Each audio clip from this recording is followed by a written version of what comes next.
¿Qué tal? ¿Cómo están? Buenas noches, un placer saludarles. Soy Fernando del Rincón, bienvenido a Conclusiones. Bienvenido a casa. Mi casa es su casa, como siempre le digo. Oiga, esta noche vamos a... mire, prácticamente es amigo de la casa porque ha estado muchísimas veces aquí en el programa y usted lo conoce perfectamente bien. En los temas más escabrosos, en los países más complejos, más complicados, todo con respecto a derechos humanos.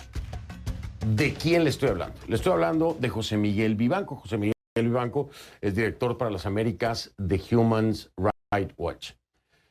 Y después de 30 años de haber estado al frente precisamente de esta dirección, la Dirección para las Américas de Human Rights Watch, José Miguel anuncia que pues se va de Human Rights Watch.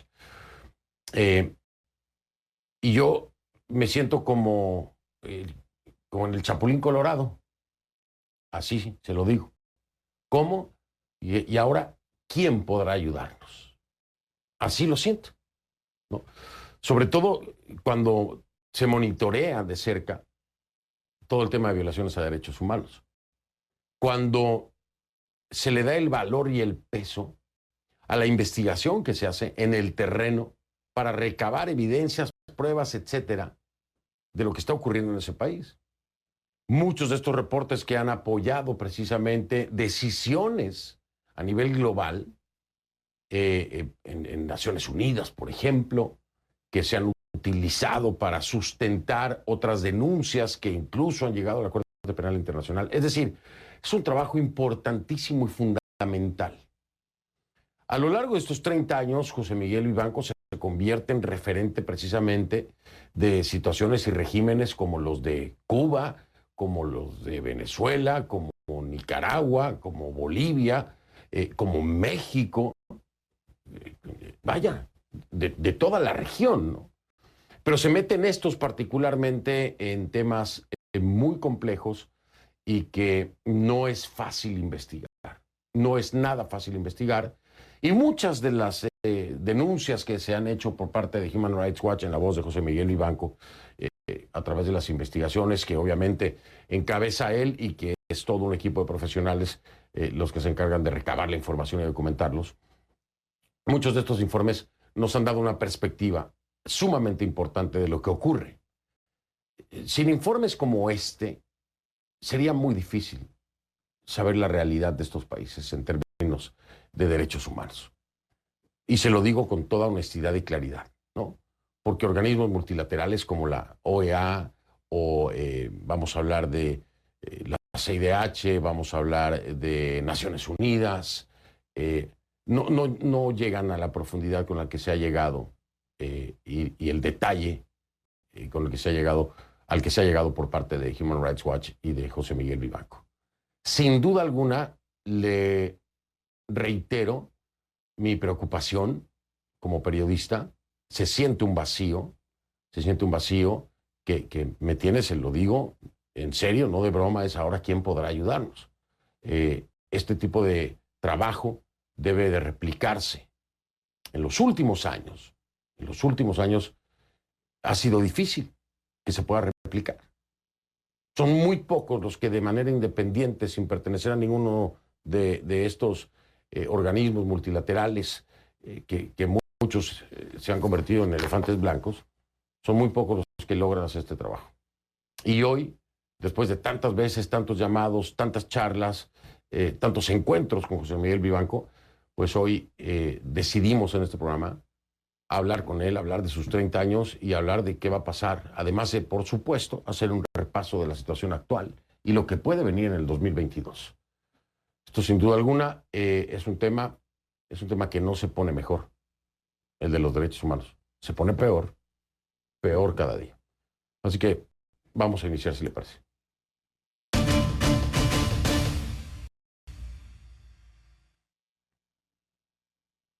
Así que le pido que a partir de este momento me acompañe utilizando la etiqueta numeral ConcluVivanco. El hashtag es ConcluVivanco, de mi invitado José Miguel Vivanco. ConcluVivanco. Sus comentarios con esta etiqueta, por favor, a mi cuenta en Twitter, @soyfdelrincón, @soyfdelrincón. ConcluVivanco, esa es la etiqueta. Y le decía yo, imagínense, son 30 años, ¿no? 30 años de compromiso, de lucha incansable, de riesgos, porque se corren muchísimos riesgos en esto que es el tema de los derechos humanos.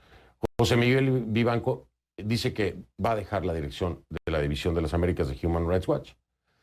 Vivanco cree que es tiempo de iniciar una nueva etapa, después de haberse afianzado, ya se lo decía, como una referencia, una gran referencia en materia de derechos humanos. Escuchen.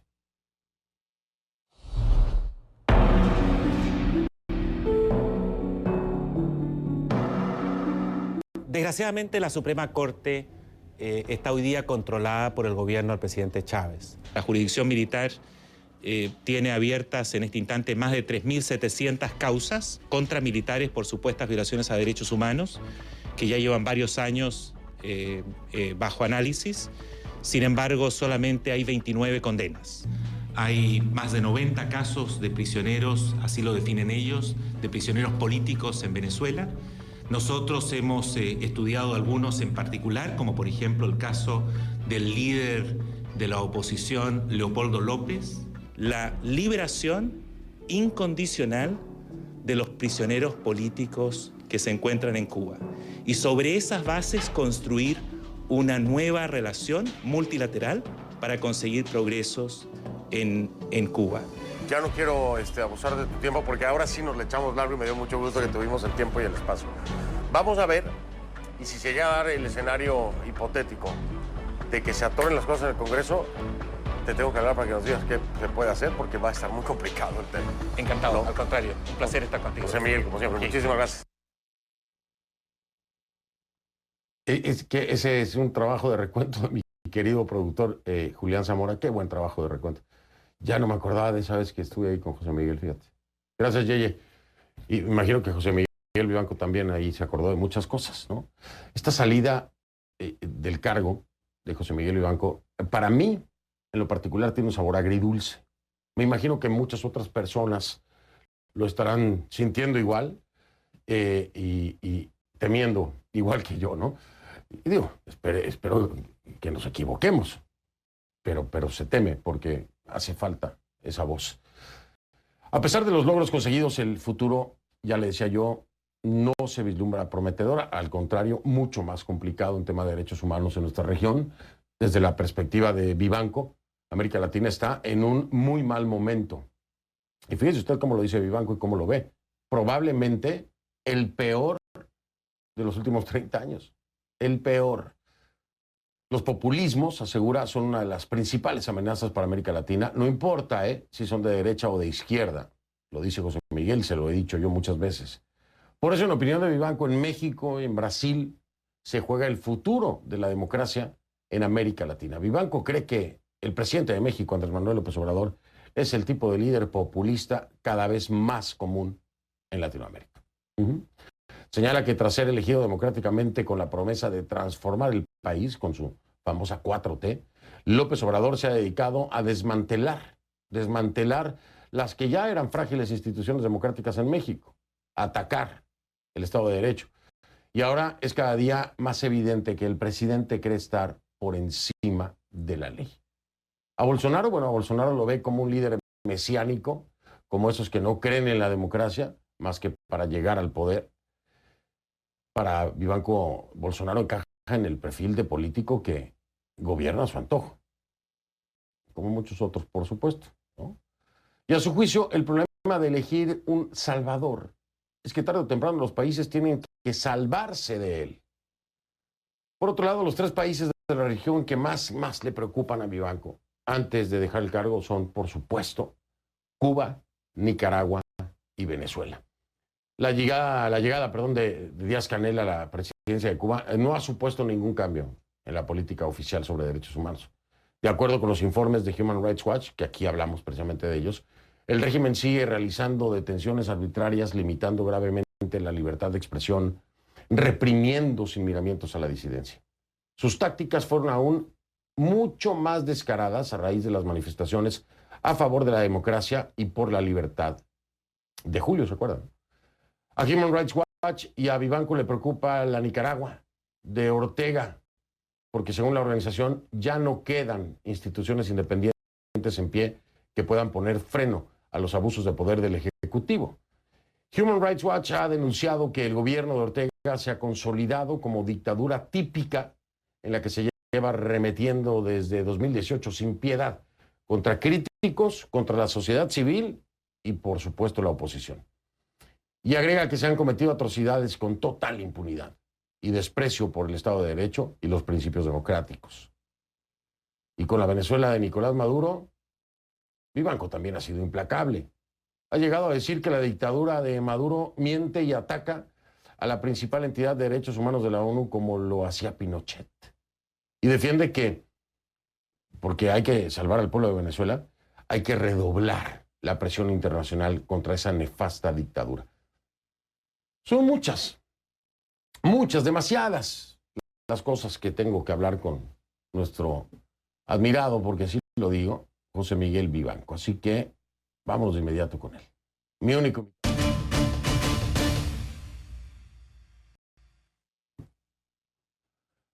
Le doy la bienvenida a José Miguel Vivanco, todavía director ejecutivo de la División para las Américas de Human Rights Watch. José Miguel, ¿cómo estás? Gracias por estar aquí. No podía yo dejar de hablar contigo. Creo que te diste cuenta que también el valor que le damos a tu trabajo aquí en Conclusiones y la producción y mi equipo, todos coincidimos. José Miguel Vivanco tiene que estar con nosotros cuando he hecho este anuncio, porque José Miguel Vivanco es casi que parte de Conclusiones a través de los años, más de 10 años viéndote aparecer aquí, recibiendo tus informes, hablando, en fin. José Miguel, ¿cómo estás? Fernando, estoy muy bien, estoy muy contento. Mil gracias por invitarme una vez más a Conclusiones. Es uno de mis programas favoritos y yo creo que es uno de los programas señeros en América Latina, mostrando la actualidad día a día y sin anestesia, en términos directos, en fin, como tú lo sabes hacer. Yo estoy muy contento, créeme, son 30 años y esto tú lo sabes, que cuando uno hace algo que le gusta, el tiempo vuela, pero pasa, pero con una velocidad impresionante. Estos 30 años han pasado muy rápido para mí. Pareciera que fuera ayer cuando gobernaba Clinton y estábamos negociando las primeras cumbres de las Américas. Yo tuve la oportunidad de participar en la gestación de ese proceso, incluso en lo que fue la creación, por ejemplo, de la Relatoría Especial para la Libertad de Expresión de la OEA, que ha jugado un rol central en la defensa de la libertad de expresión. Pero hay mucho que recordar en estos 30 años y lo que yo quiero hacer es seguir trabajando desde Washington en derechos humanos, pero en tareas algo distintas, tareas que permitan prevenir abuso, más que denunciarlo. Y de eso también te puedo conversar, porque yo creo que hay un espacio donde se puede hacer muchísimo y creo que también puede ser muy, muy eficaz, muy útil para evitar graves violaciones a los derechos básicos.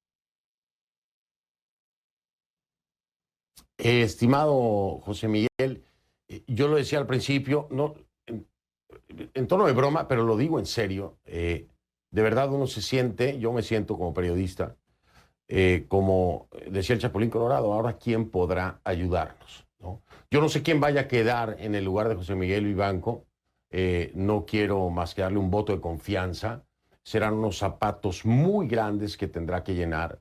Tu trabajo es excepcional, es arriesgado, ha sido puntual, incansable, porque desde que tengo uso de razón de José Miguel Vivanco en Human Rights Watch, los informes han sido aplastantes, contundentes, han marcado la ruta de decisiones a nivel global sobre las políticas de ciertos países. No han sido informes de organismos multilaterales, han sido informes de Human Rights Watch que han levantado la bandera roja y que han hecho reaccionar a la propia Naciones Unidas. Esto no es fácil de hacer, José Miguel. Ahora me dices prevenir las violaciones a derechos humanos. Me parece increíble verlo desde esa perspectiva. Pero, José Miguel, si la denuncia no ha logrado, tu trabajo y el de tu equipo no ha logrado que se cambien las políticas de manera contundente contra una Cuba, un gobierno cubano, un régimen nicaragüense, un régimen venezolano, ¿cómo vas a prevenirlo? ¿Cómo se puede trabajar? ¿Dónde está el espacio para prevenir que ocurra? Mira, Fernando, en el caso de esas tres dictaduras que se han consolidado lamentablemente, el trabajo de prevención es, yo te diría, casi invisible o imposible, porque estamos lidiando con regímenes que se han afianzado, que violan derechos humanos como parte de una política de Estado, que deciden quién va preso, a quién se libera, en qué condiciones, qué noticia se puede dar, qué noticia está censurada. En esas circunstancias lo único que te queda es la presión internacional. Yo en eso lo tengo súper claro. Sin embargo, tratándose de casos que no sean extremos, como estas dictaduras, siempre hay espacio para abordar problemas serios de derechos humanos en el ámbito, por ejemplo, de la discriminación o legislación que pueda estar en contradicción, vacíos legales, prácticas que en los hechos pueden transformarse en violaciones mayores. Y allí es cuestión de encontrar un interlocutor que, insisto, Fernando, no es fácil encontrar una autoridad que esté dispuesta a conversar y a escuchar y a dialogar con seriedad, sin prevenciones, sin prejuicios, pero las hay. Y con esas autoridades yo creo que se pueden desarrollar algunas políticas que pueden ser modelo para el resto de la región. Yo creo que esto tiene que ver también con la falta de legitimidad que está teniendo el modelo, el sistema democrático. Hay una crisis democrática muy profunda en la región. Hoy día, por ejemplo, Biden hablaba de esto en esta reunión que ha convocado para defender la democracia a nivel global. Parte del problema, Fernando, es que en muchos de nuestros países la gente ya casi no cree en el juego democrático y sitúa a los políticos como si fueran todos iguales.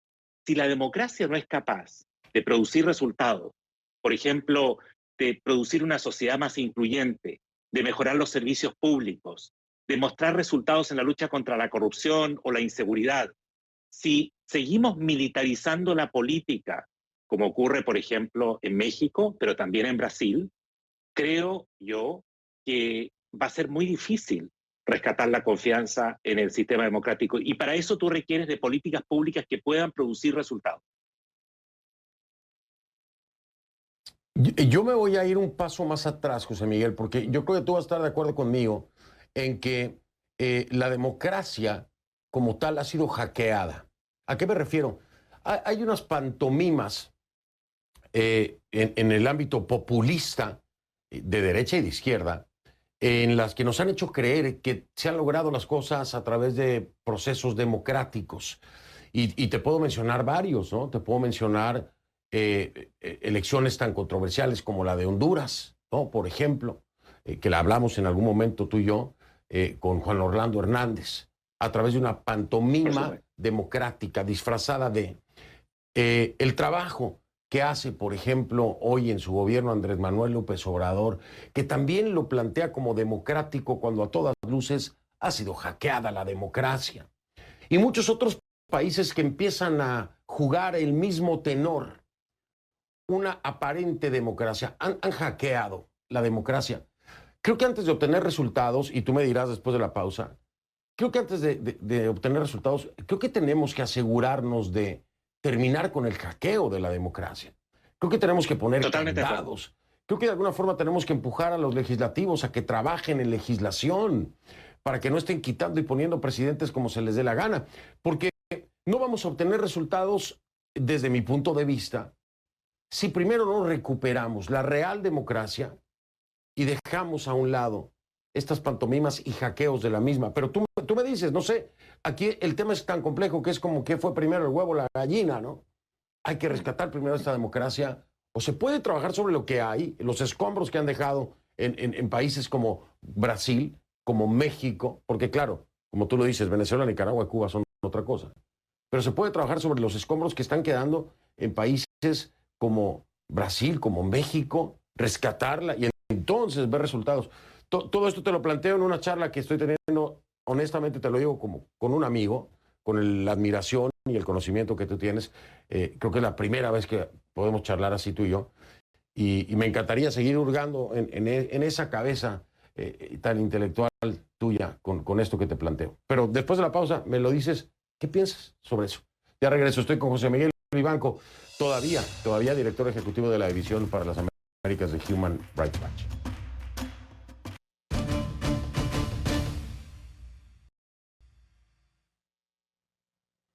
Estamos de vuelta, continúo con mi único invitado esta noche, José Miguel Vivanco, todavía director para las Américas de Human Rights Watch. Después de 30 años ha anunciado que se va. Estamos charlando sobre muchas cosas de las cuales tiene profundo conocimiento a través de todo este trabajo que ha realizado en defensa de los derechos humanos. Y me decía José Miguel Vivanco que puede haber espacios para trabajar con algunos interlocutores y lograr resultados en beneficio precisamente del tema de derechos humanos. Pero le preguntaba yo, José Miguel, ¿pero no habría primero que rescatar estas democracias que han sido hackeadas, que lo estamos viendo en México, que lo vimos en Brasil, que lo vimos en Honduras? Me atrevería a decírtelo, me atrevería a decírtelo que en casi todos los países de nuestra región, de alguna u otra forma se ha venido hackeando a la democracia. ¿No habría primero que trabajar en eso, José Miguel? Totalmente de acuerdo. Es que lo que está en riesgo es la credibilidad del sistema democrático. Y esa credibilidad que en el pasado se podía cuidar y proteger sobre la base de la alternancia en el poder, porque en todos nuestros países se hacían elecciones relativamente limpias, se siguen haciendo, y el pueblo entendía, los ciudadanos entendían que ahí se presentaba una oportunidad real para premiar o castigar al gobierno de turno, y si el gobierno no cumplía, se elegía a la oposición. Bueno, ese juego en los últimos 30 años, mi impresión es que está prácticamente agotado. Y los ciudadanos han caído en la depresión que todos son la misma cosa y que el sistema no funciona y no resuelve los problemas. Si la democracia no es capaz de producir esos resultados, y para eso tenemos que ponernos todas las pilas, especialmente la sociedad civil, y apoyar el sistema democrático y ver maneras que sobre la base del debate público, el debate democrático, el juego democrático, se encuentren soluciones reales a problemas genuinos, problemas que están latentes en las grandes y que lo sufren las grandes mayorías.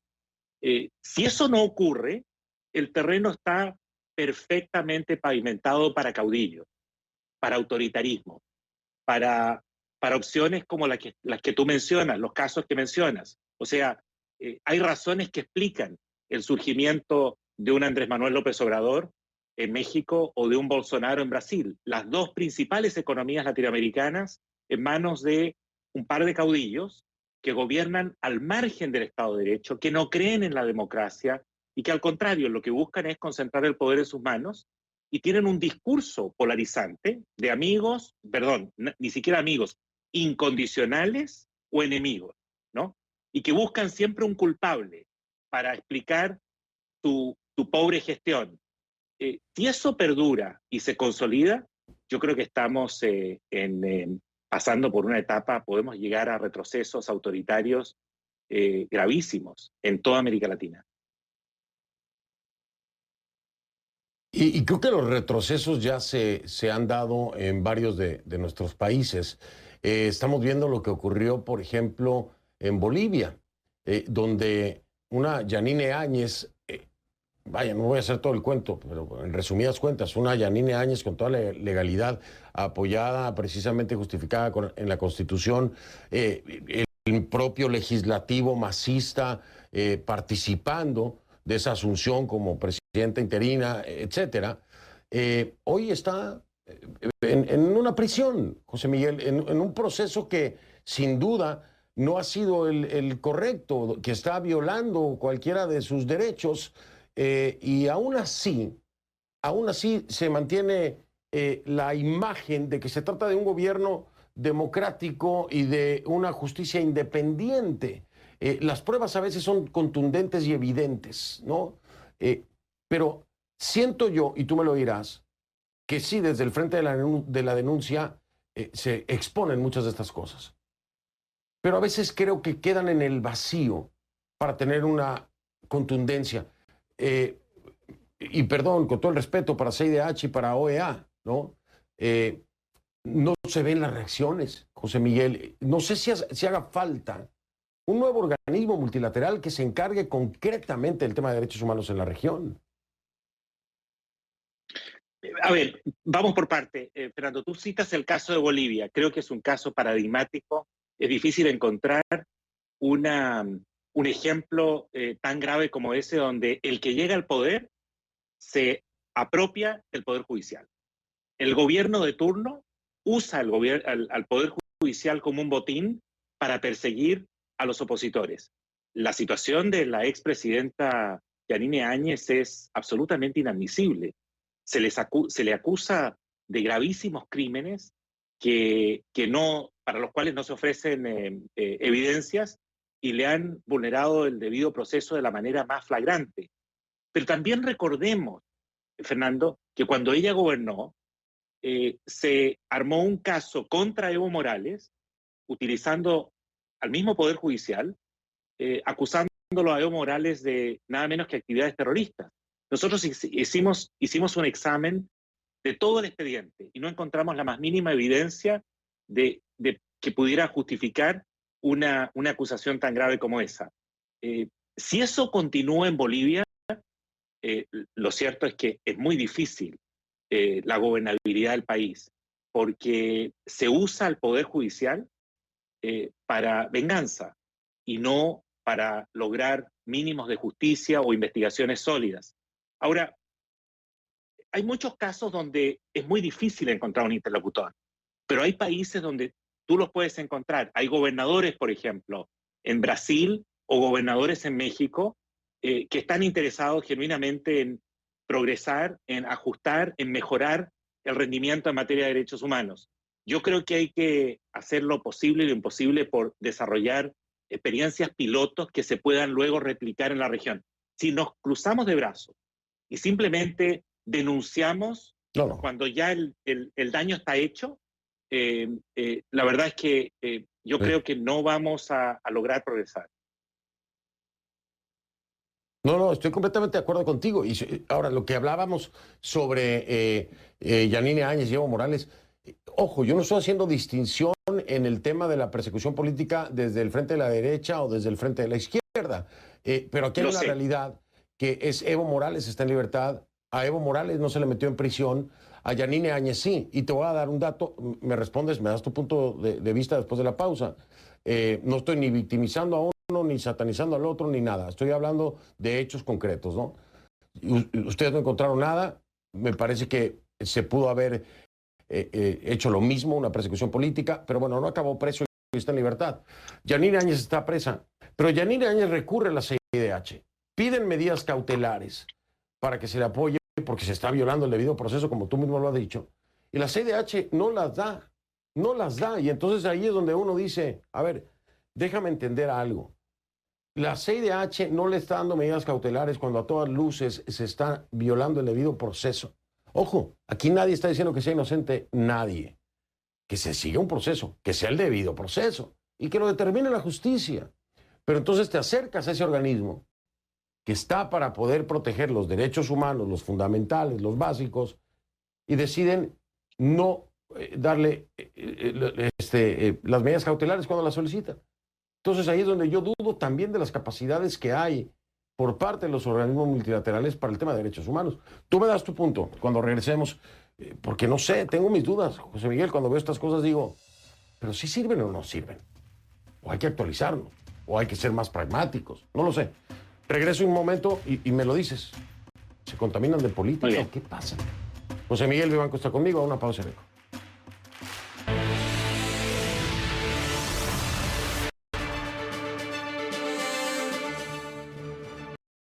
Un aparatoso choque en Chiapas, México, entre dos camiones en el que viajaban migrantes centroamericanos dejó al menos 53 fallecidos y 58 heridos. Le repito, esta es la cifra hasta el momento: 53 muertos y 58 heridos. según información oficial de Protección Civil del Estado. Por su parte, el secretario de Relaciones Exteriores, Marcelo Ebrard, confirmó a través de su cuenta de Twitter que las víctimas son de distintas nacionalidades, por lo que el gobierno se ha puesto en contacto con las cancillerías de los países de los nacionales afectados. Asimismo, el gobernador del estado de Chiapas, Rutilio Escandón, ofreció sus condolencias a los familiares y anunció una investigación para determinar responsabilidades. El presidente de México, Andrés Manuel López Obrador, también se manifestó en apoyo a los familiares y a las víctimas a través de su cuenta de Twitter.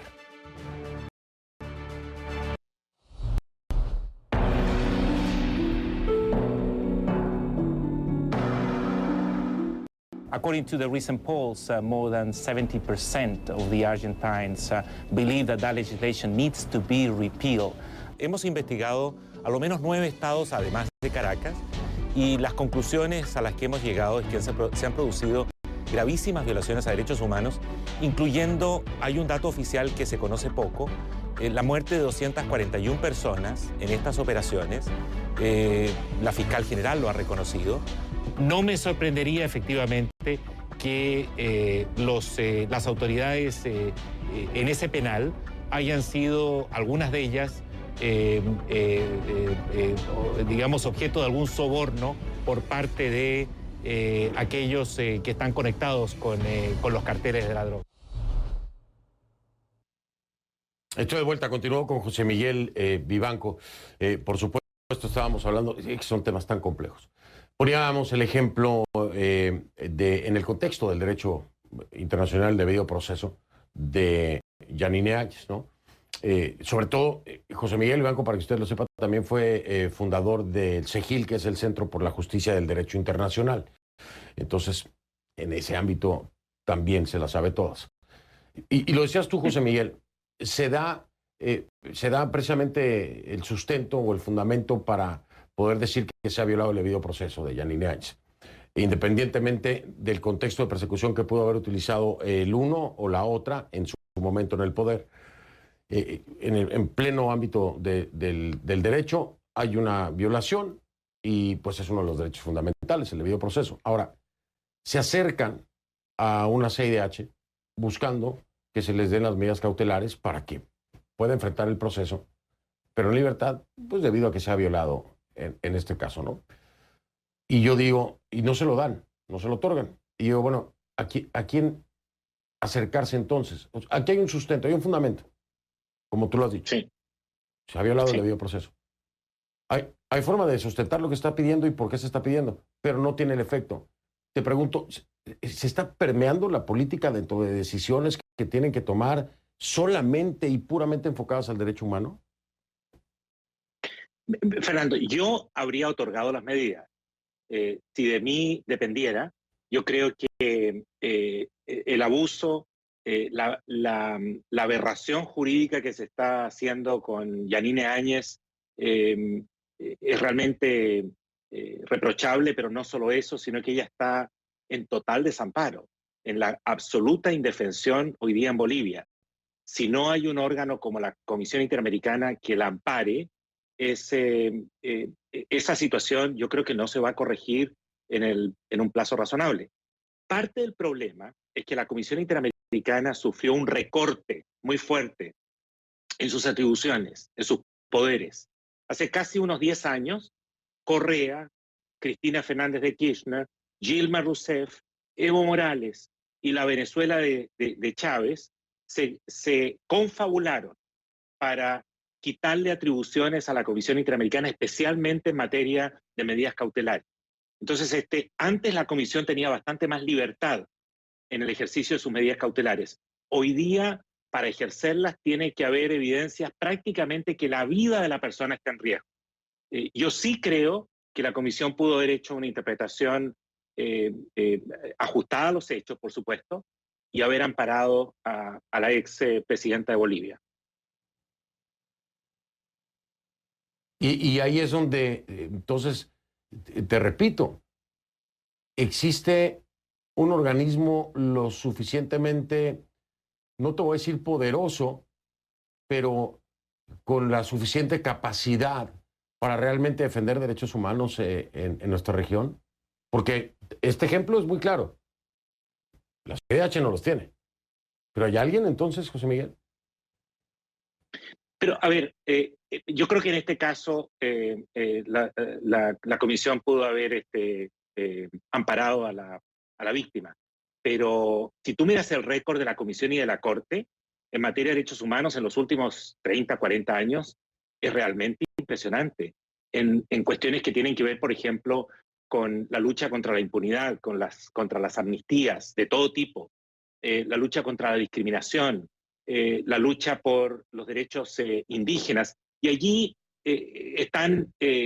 tienen, digamos, participación tanto la Comisión como la Corte Interamericana. La Corte realmente tiene una jurisprudencia que ha servido para mejorar prácticas y ha obligado a muchos países del continente, salvo a Chávez, que se retiró del Pacto de Derechos Humanos, la Convención Americana, pero al resto de los países los ha obligado a retroceder en materia de derechos humanos cuando se están cometiendo abusos. Bueno, voy a marcar pausa. Voy a cambiar un poquito el tema. Te voy a preguntar algo. A lo mejor te vas a reír. No lo sé.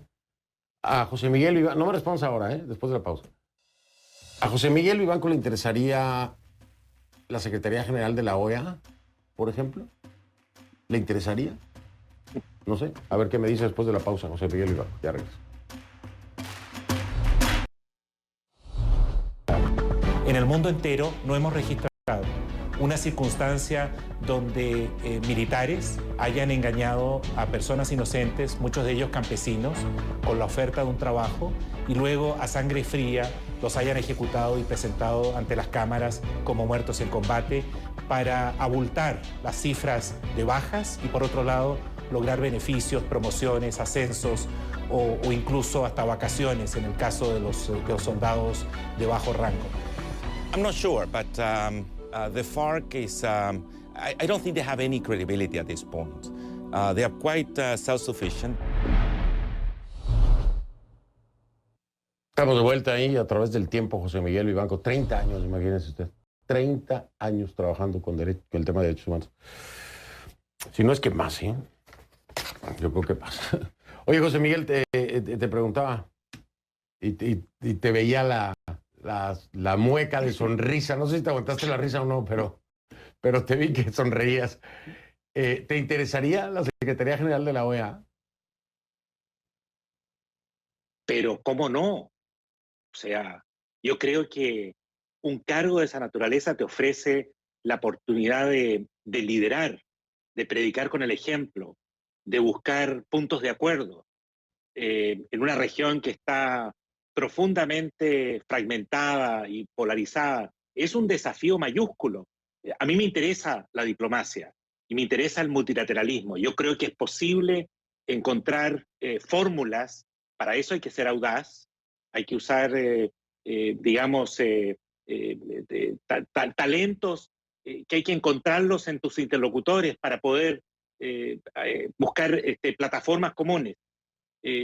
Me haces una pregunta que no tendría, o sea, te estaría mintiendo si dijera que un cargo de esa naturaleza no me interesaría. Creo que es un cargo desde el cual se puede hacer muchísimo para toda la región.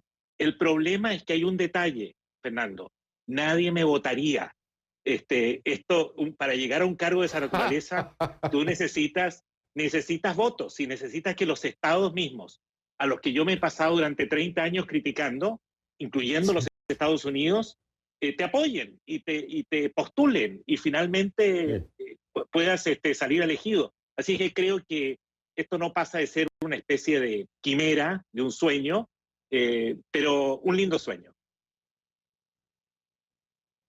No, yo pensé lo mismo. Te soy sincero, yo pensé lo mismo.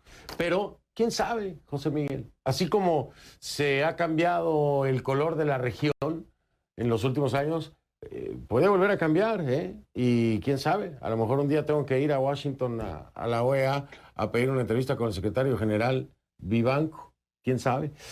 Oye, te mando un abrazo muy grande, que sepas que siempre serás bienvenido y que también sepas que no voy a dejar de llamarte para que me acompañes a hacer mucho más trabajo sobre derechos humanos, por supuesto, en este programa. Es un honor que siempre aceptes las entrevistas, que siempre hayas tenido la apertura para estar conmigo y para estar en este programa que no es fácil, pero los temas complicados son los que más te gustan. Así que aquí estará siempre la puerta abierta para ti, José Miguel. Enhorabuena y mucho éxito en este 2022 para donde sea que vayas. Un abrazo. Muchas gracias, Fernando. Muchas gracias por todo. Y vamos a seguir caminando juntos. Así es. Imposible no hacerlo. José Miguel Vivanco me acompañó. Yo hago una pausa y regreso un momento. Soy Fernando del Rincón, gracias, buenas noches. Si no lo veo en conclusiones, no lo vio, lo veo mañana.